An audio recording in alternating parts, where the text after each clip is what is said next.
សួស្តីបងប្អូនអរគ្នាថ្ងៃយើងបានម៉ូតូមួយគ្រឿងមកឡើងជើងក្រមហើយនឹងបាញ់អាវក្រុមមេខ្យាបងប្អូនហើយបងប្អូនអាចមើលបានម៉ូតូនេះដែរគឺថាយកមកក្តាំងតែម្ដងបាទព្រោះម៉ូតូនេះស៊េរីទៀបដែរបងប្អូនស៊េរីអសង្ខ05បងប្អូនអាចមើលភិនភ័ក្របានគឺថា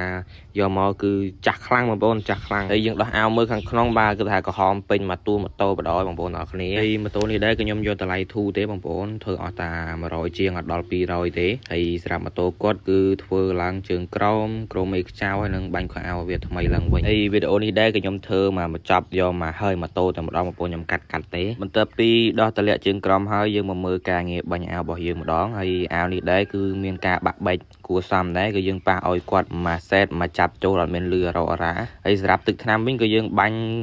ខ្មៅសៀនបដ ாய்បងប្អូនបាទខ្មៅអូតូកាឡឺមានកម្មៃមានអីមកអេមរបស់គាត់ដែរហ្នឹងហើយសម្រាប់អាវនេះដែរគឺយើងបាញ់ឲ្យមកស្អាតហើយបាញ់ឲ្យមកភ្លឺចាញ់ចាំងដូចក្នុងវីដេអូហ្នឹងបងប្អូនគឺថាបាញ់យកមក clean បដ ாய்បងប្អូនមកចាប់ចូលមកអេមបដ ாய்ហើយយើងមកមើលសាច់ជើងក្រមរបស់យើងវិញបងប្អូនអានេះប្រភេទខ្មៅប្រភេទសាច់ពណ៌ខ្មៅមានជទល់កដាលជទល់ក្រមអីមកស្ទែតបងប្អូនហើយយើងបាញ់បានស្អាតមកល្មមទេបងប្អូនដោយសារម៉ូតូស៊េរីចាស់ដែរម៉ូតូស៊េរី05គឺវាច្រេះច្រើនបងប្អូនច្រេះច្រើនហើយនេះមកមើលសាច់ទឹកប្រាក់របស់យើងទឹកប្រាក់របស់យើងមានបូមមានអីណាបងយើងបាញ់យើងឡើងវានីឡើងអីហើយនេះមានធ្វើប្រាក់ក្រោយ7អីទឹកថ្នាំបងប្អូនអាចមើលបានទឹកថ្នាំគឺខ្ញុំធានាឲ្យបងប្អូនទឹកថ្នាំសម្រាប់បងប្អូនដែលចង់ដំឡើងស៊េរីម៉ូតូស៊េរីទៀបឡើងស៊េរីខ្ពស់អីតំណតំណងមកខ្ញុំបាន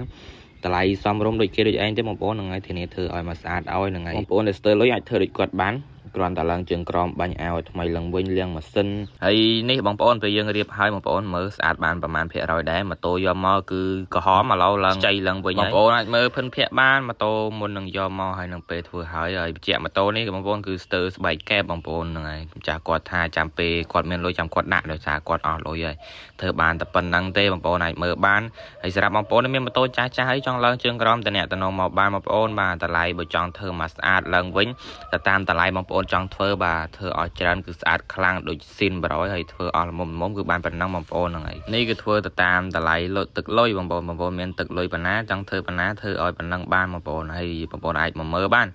ហើយនេះប្រភេទសាច់យើងលាងសម្អាតម៉ាស៊ីនណាក្បាលកន្លះខាងមុខក៏យើងលាងហើយមកខ្ចីឲ្យប្រយមកភ្លឺឲ្យយើងកែក្បាលកន្លះឲ្យមកស្អាតឡើងវិញបងប្អូនហើយសម្រាប់បងប្អូនដែលចង់បានទឹកលាងម៉ាស៊ីនទឹកកែក្បាលកន្លះអីបងប្អូនអាចតាក់ទងបានណាខ្ញុំមានលក់ដូចគ្នាបងប្អូនអាហ្នឹងវិធីលាងវាគឺស្រួលទេ